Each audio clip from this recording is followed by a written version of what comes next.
So since September 16th, woke up that morning, my jaw cracked, this side, pretty painful, whatever. The next day, my ear started to get full. I had had that in the past, so I didn't think anything of it, but it just progressively got fuller. Went to the ENT, it was documented hearing loss, and then it would just kind of go away, come back, the fullness that is. And when it did come back, it would affect the hearing, sensitivity to sound. I went on a low sodium diet and all that. That didn't really seem to help too much. It's always pretty much has been full since September, with maybe a day or two. But when it's not full, the hearing is perfect. And I did have two Meniere's attacks where it's the spinning and the vomiting, just 2 times, thankfully. On that September, when you woke up, the right ear was popping? The right ear cracked, the jaw here, jaw cracked. So the TMJ, you heard a loud noise from that.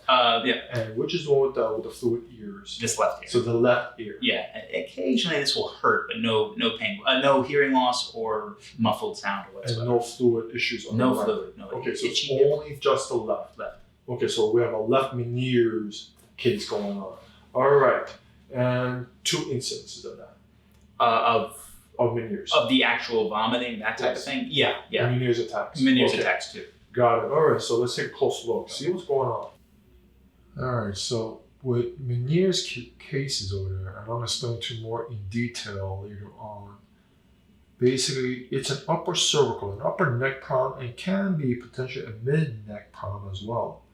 So if the nerves are not functioning properly, and also the structures are also not in proper alignment, it can cause a whole entire multiple cascade of problems or symptoms resulting in Meniere's itself. So with this device over here, what I'm looking for, and I'm correlating with the x-rays over here because I'm creating a 3D map of the spine in my mind over here. So it's a little hard to see because this is more chronic and it's not too obvious for this one over here, but when the disc is damaged, okay, it creates some muscle tension over here, muscle spasms, and there's also some edema and fluid in this area as well. So I do see here, but it's very subtle on him, and I'll explain a little bit in a bit, clarified here.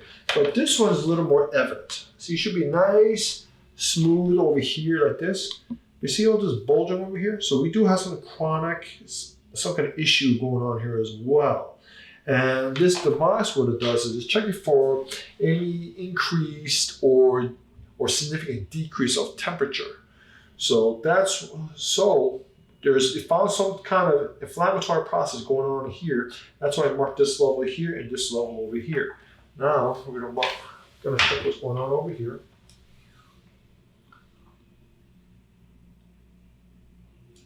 And you have another one right over here as well. And we also see this here as well. Okay. Now, he's even more inflamed because we see all this, there's a really big response over here. Okay. If it's normal, can you see how everything else calmed down a bit? It's already turning white. But this one over here, there's so much inflammation going on over here, right? It's just taking a long time for it to calm down. Now we also have some muscle spasms and swelling over here. Now, even though Meniere's is an upper neck problem itself, I want to double check, see what's going on in his foundation. Why? Because just like leaning trapeze, the foundation does dictate what's happening to the rest of the spine itself. So if there's some kind of structural compromise, anything below the neck itself, even though I do make a chiropractic adjustment to the neck itself, there is no way that fellow's going to stay put. We have to start rebalancing and stabilizing the rest of the structures below it. So we start off, is there any fluid, any edema into this area over here? Let's start checking. Any tenderness down here, sir? No, not yet. No. Now we start checking. Now normal, the joint's supposed to move. Abnormal, there's going to be something that's stuck. Okay, that's not too bad. We have a little swelling and edema here. How's that, sir? Not too bad? Not too bad. Okay. Another thing I'm also seeing on the x-ray over there is the fact that there is an open wedge over here, so that second sacral segment is a potential problem. We'll keep an eye on the future visit. But right now, this fourth lumbar, when I'm seeing the x-ray, got a potential problem here. And this is what I'm referring on him right now. See, now normal is supposed to move. Okay, there is a ball bearing called the nucleus pulsus. It's supposed to pivot all directions. Right now, it's not going forward. Okay, it's just not tilted too well either, and not rotating too well either. So this fourth lumbar, that's why we're marking this particular level over here as a potential candidate for a correction. Now this one, because it's chronic, it's been there for quite some time. You hear the noise? It's different. See? So when there's chronic edema, and if you can't see too well, we tap it, and we hear the auditory difference over here. So this is going to mark this level over here. And again, we confirm it. See? It's a brick wall. That fella ain't moving. Right there. So you got a lot of swelling right here. So now we're checking everything else. See that right there, that third cervical, that's not moving. Yeah, it's stuck. I could tilt your head to the left. Yeah? It's just not moving to the right. It's not moving. Second cervical, that's not too great. How's this third cervical, sir? Tender? Yeah, sure. Okay, what about the one right above it? Yeah. Okay. Let's check your atlas. There's a little minor swelling over here. Feel that, sir? Right there? There's a slight little fixation right there, but it's not heavily fixated, right? That tells me, so no, this is compensating. Now, if it's a true problem, this thing will not move whatsoever, but it's moving, so it's compensating. Now, the third cervical, that's not moving at all. Right. So now let's start calling the data.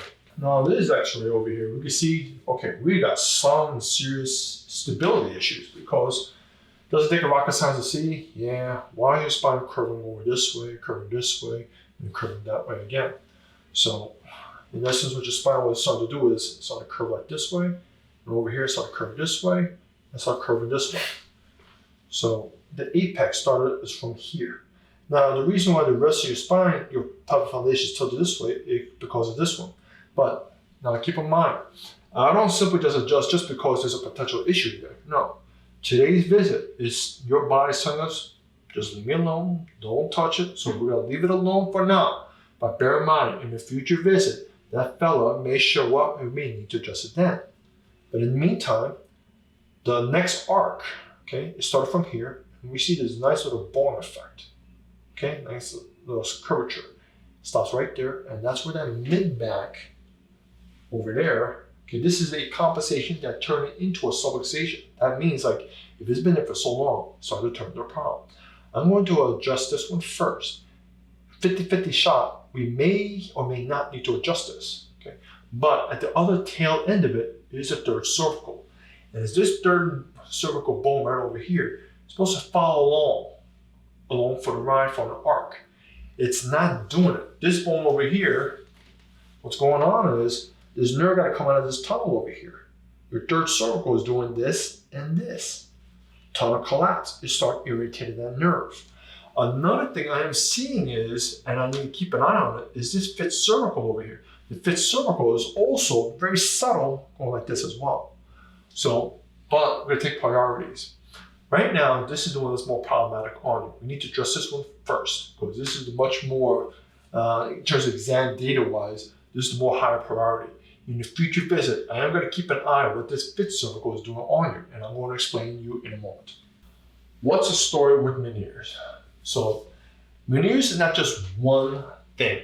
Okay, more correctly put, is more like a Meniere's syndrome. Okay, because it's just multiple symptoms. It's like it has to be the perfect storm got to happen just right. So we got the inner ear. All right. Now we got two nerves. Right. So we got the vestibular and cochlear. Okay, that's what they call vestibular cochlear nerve. Okay. One of them, vestibular, means balance. All right. The other one, cochlear, means hearing. So it's for that auditory part. Now, we got one issue of that potential area. All right. Now, what's going on with the fluid of the ears? Well, that's where the trigeminal nerve comes into play. That's what I was looking at the fifth cervical bone over there because the fifth cervical is the mid part of your neck. Now that fellow over there innervates many things. Okay?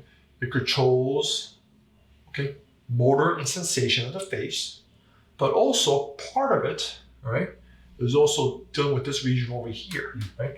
We also need nerve function as well for the soft palate in the very top of your mouth, right? Now, when that roof of your mouth starts collapsing, okay, we have a eustachian tube, okay? It drains from the ear and goes into our mouth. Now, you can find out, for the viewers, you can go into a mirror, lift your lip in there, and it's right here. You'll find a tiny little hole over here for your left one, tiny little hole over here for the right ear, okay?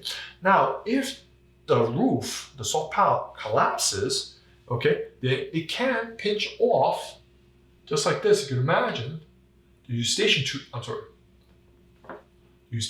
from here to here, the soft palate from here can collapse and start pinching off that nice little tube, and it cannot drain as well from the ear to over here. Okay, so if it cannot drain as much from the eustachian tube, fluid starts building up.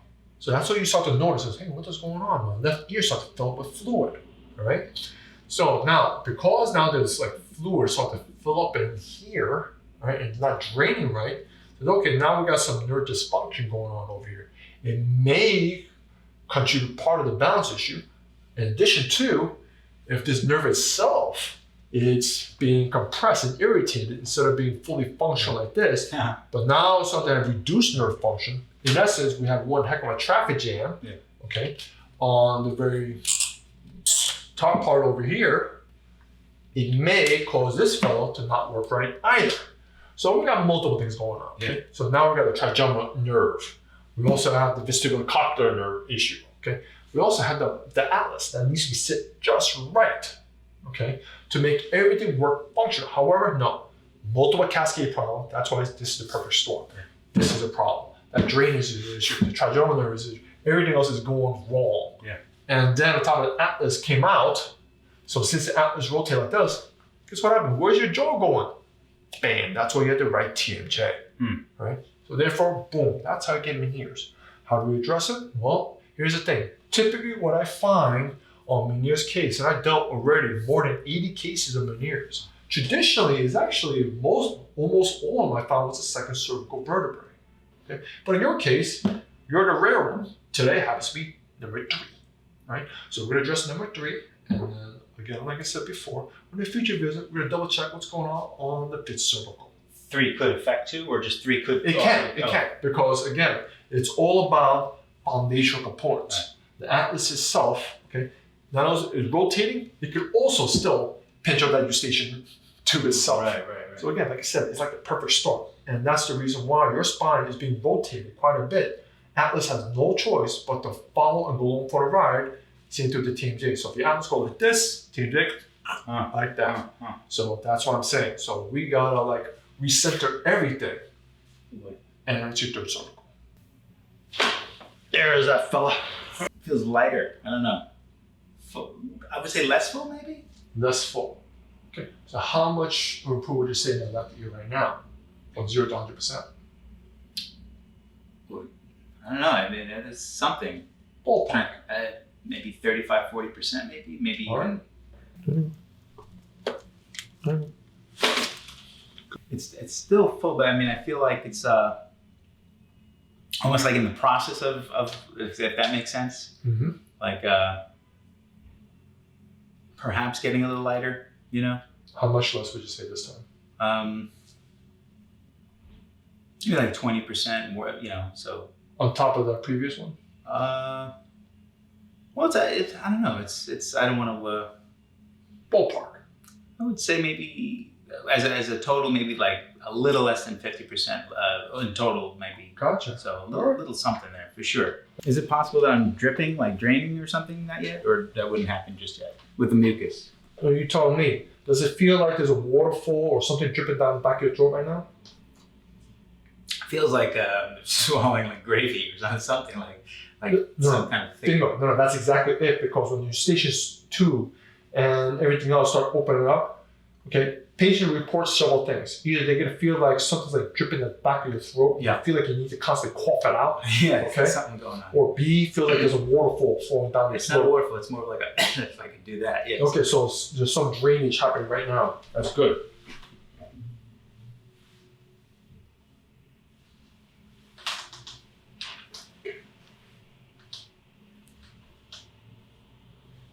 See, the atlas is starting to move even more. Right, so we're making some headways. Now we're going to address this third cervical. All right.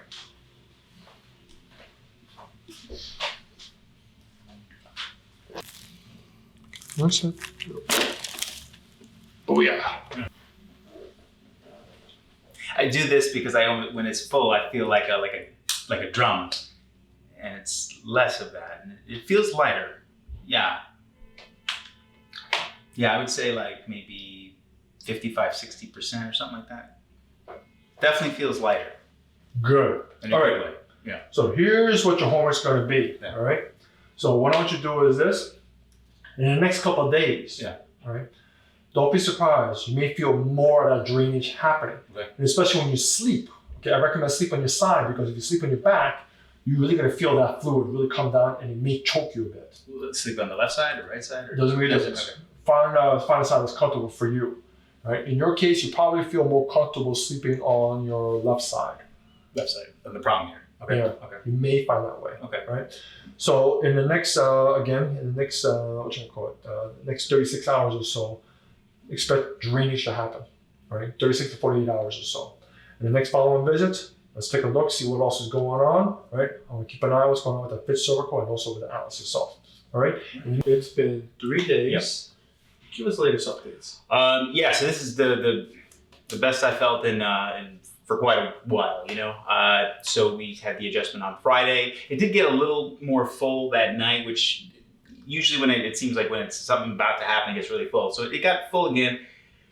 That night, it you know, a little bit of tinnitus, which for me, when I get tinnitus, it clears out.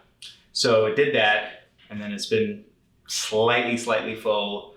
I think you did something. So, and I've been dripping a lot, you know, with the swallowing of the mucus. Ice every 2 hours, but it feels pretty good. The hearing, I do this thing with a phone test where I listen, but it's pretty about perfect on both. Nice. So I feel the best I felt in some time. So Hey, yeah, that's good to hear. Yeah. So I have not felt this good since September. Last week, it's mind blowing. It's crazy. Everything feels good. The jaw feels good. The hearing is like perfect.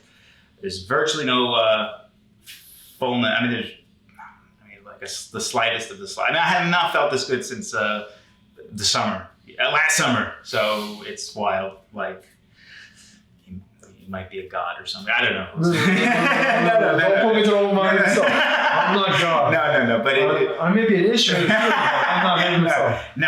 If there's something, it's like, I just feel like my body is like at rest finally, like there's not like torment, you know. So Hey, yeah. glad to hear it. Yeah, I'm glad to feel it. So, all right, give us the latest update. It's been 3 months. How's things coming along? Yeah, I've been amazing. It's been amazing. The Menieres, where the ear fullness, the where you can't hear anything, you know, it's affecting the hearing, the dizziness, all that's gone. It's funny if you see my first video, I was like 20 pounds lighter. I put on 20 because I'm able to eat now without worry of setting off a Meniere's attack. So it's just absolutely incredible. It's been great. I've been slight fullness, but that's more of a eustachian tube. There's no inner ear issues right now. It's incredible. I'm like super happy, you know. All right, So, awesome. Absolutely, yeah.